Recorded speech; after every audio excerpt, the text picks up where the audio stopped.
25/2/26 रोजी सायंकाळी 5 वाजता माजी नगरसेवक वसंत कृष्णाजी मोरे यांनी पुणे महानगरपालिका इथे पत्रकार परिषद घेऊन माझे वडील विश्वनाथ तुकाराम लहाडे यांचा त्यांना माहिती असून देखील आम्ही अनुसूचित जातीचा आहोत तरी देखील त्यांनी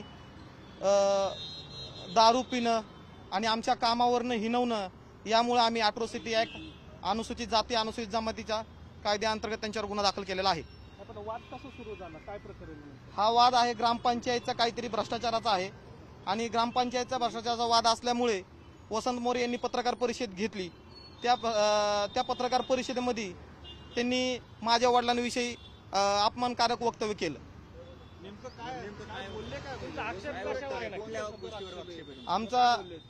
आमचा या गोष्टीवर आक्षेप आहे की माझ्या वडिलांनी ते बोलले की लहाडे हा एक कर्मचारी इतका दारू पिला होता की त्याला बोलण्याची देखील सूद नव्हती। आणि त्याच्यामध्ये दुसरी गोष्ट अशी बोलली त्यांनी की लहाडे हा कुसगावमध्ये गटर साफ करतोय आता सध्या। हे वक्तव्य पुणे महानगरपालिकेचे पत्रकार परिषदेमध्ये बोलले आणि सगळ्या जिथे उपस्थित असलेले त्यांचे सहकारी मित्र व पत्रकारांनी माझ्या वडिलांची खिल्ली उडवली। या गोष्टीमुळे समाज माध्यमामध्ये आमचा जो काही माझ्या वडिलांचा माझ्या कुटुंबाचा पूर्ण आमचा अपमान झालेला आहे त्या संदर्भात आम्ही शिवाजीनगर पोलीस स्टेशनमध्ये अॅट्रॉसिटी ॲक्टचा गुन्हा दाखल केलेला आहे।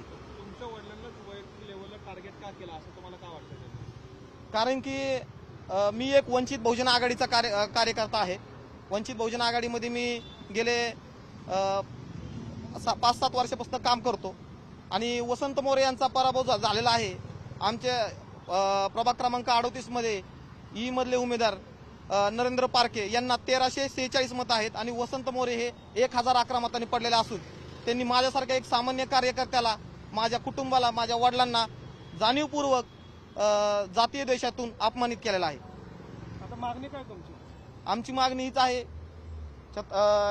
शिवाजीनगर पोलीस स्टेशन यांनी आमच्या सेक्शन 3(1)R नुसार गुन्हा दाखल केलेला आहे। त्याच्यानंतर 375 नुसार 356 नुसार देखील त्यांनी गुन्हा दाखल केलेला आहे। आम्ही त्याची FIR ची प्रत घेतलेली आहे आणि आम्हाला न्याय पोलीस प्रशासनाने मिळवून दिलेला आहे। आम्ही पोलीस प्रशासनाचा आभार मानतो आणि इथून पुढची लढाई देखील आम्ही न्यायव्यवस्थेमध्ये माझे वडील मी व माझे सर्व कुटुंब आम्ही न्याय मागल। की राजकीय स्टंट म्हणून तुम्ही गुन्हा दाखल केला अशी चर्चा आहे? असं काहीच नाहीये। माझ्या फॅमिलीचा विषय आहे। माझ्या घरचे अतिशय तणावामध्ये आहेत। माझ्या वडिलांचं काम वगैरे सगळं थांबलेलं आहे। माझ्या वडिलांचं हे 72 वय झालेलं आहे आणि आमचं आज भीतीचं वातावरण घरामध्ये तयार झालेलं आहे।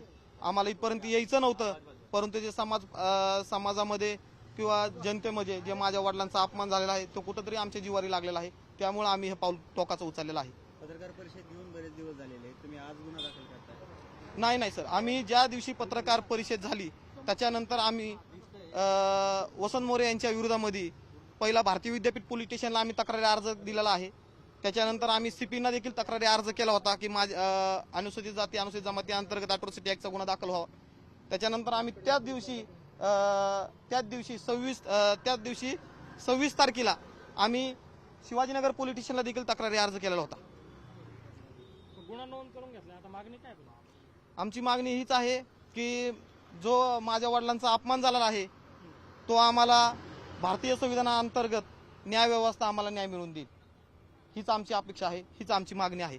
आणि इथून पुढे देखील आम्ही कायदेशीर लढाई ही कायद्याच्या मार्गाने लढत राहू। काय अपेक्षित काय? न्याय म्हणजे काय अपेक्षित?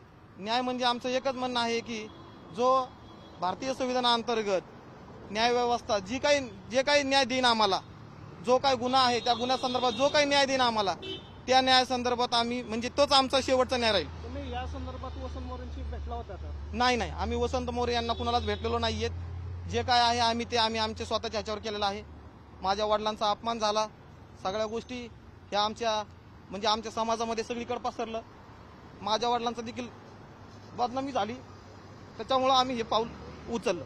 तुम्ही त्यांनी ज्यांच्यावर आरोप केले होते भाजपच्या नेत्यांनी त्यांनी फूस लावल्यामुळे तुम्ही गुन्हा दाखल केला असं काहीच नाहीये। माझ्या वडिलांवर आलं आणि त्याच्या पुढे कुणीही असो, भाजपचा असो नाही तर कुणी असो, आम्ही कायदेशीर लढाई लढणार आहोत। माझ्या वडिलांना जोपर्यंत न्याय मिळत नाही तोपर्यंत आम्ही लढत राहू. आम्ही कुणाचं हे ऐकण्यात नाहीये, परंतु माझ्या वडिलांना न्याय व्यवस्थेने न्याय द्यावा. खूप बदनामी झाली माझ्या वडिलांची. मी एक कार्यकर्ता आहे, मला देखील घराच्या बाहेर निघताना खूप त्रास होतो. वेळ का आली पण अशी एवढी वेळ का आली? आता आम्ही अजून ते बघितलेलं नाहीये काय वडिलांच्या नावाने काय चेक निघले किंवा काय झालं. आम्ही याचा कायदेशीर अभ्यास करू आणि आम्ही माझ्या वडिलांना न्याय मिळवण्यासाठी मी आतोनात प्रयत्न करेल. बाबा तुम्हाला तुमची बदनामी झाली असं म्हणताय तुम्ही? हो झालं. बोला, तुमच्या डोळ्यात पाणी आहे. नाही ना, मी असं कधीच खोटे कामं केली नाही. मी चांगले कामं केलेले आहेत. आता हे काय वेळ आली माझ्यावर काय करावं. आणि तुमच्यावर जे आरोप केलेले तुम्ही दारू पिता किंवा गटर करता असं काही वस्तू दारू मी पितोच नाही आणि दिवसभर कामात असतो, काम करतो आणि संध्याकाळी घरी जातो. कुठं फिरत नाही, कुठं जात नाही. पण माझ्यावर हे त्यांनी आरोप नाही करायला पाहिजे होते. आम्ही गरीब माणसं आहेत, पोट भरायला आलेलो होतो आणि त्याने असे आरोप नाही घ्यायला पाहिजे असं माझं मत आहे. आमच्या घरी हे सगळे कामं सोडून दिले साहेब. मी काय ठेवलं नाही. नको मला ही ठेकेदारी नको, काही नको, मला काही नको. माझे लेकरं भुक्या मेले तरी हरकत नाही, पण नको मला कुणाचं काम करणार नाही. मी किती वर्ष झालं काम करता तुम्ही? 84 पासून करतोय. असा कधी प्रसंग घडला नव्हता? नाही, असंच नाही, कधीच नाही घड. मुद्दाम केलंय बसून? काय माहित बाबा, आता त्याला माहिती बाबा आपण कसं केलंय काय केलंय. बघ एवढा दारू प्याला होता का मला पैसे दिले होते का काय साहेब, कशामुळे दिले, काय झालं, गटार कशामुळे उपसित होतो माझ्या लेकरासाठी का तुमच्यासाठी, काय बोलत त्याचा पाहिजे मला.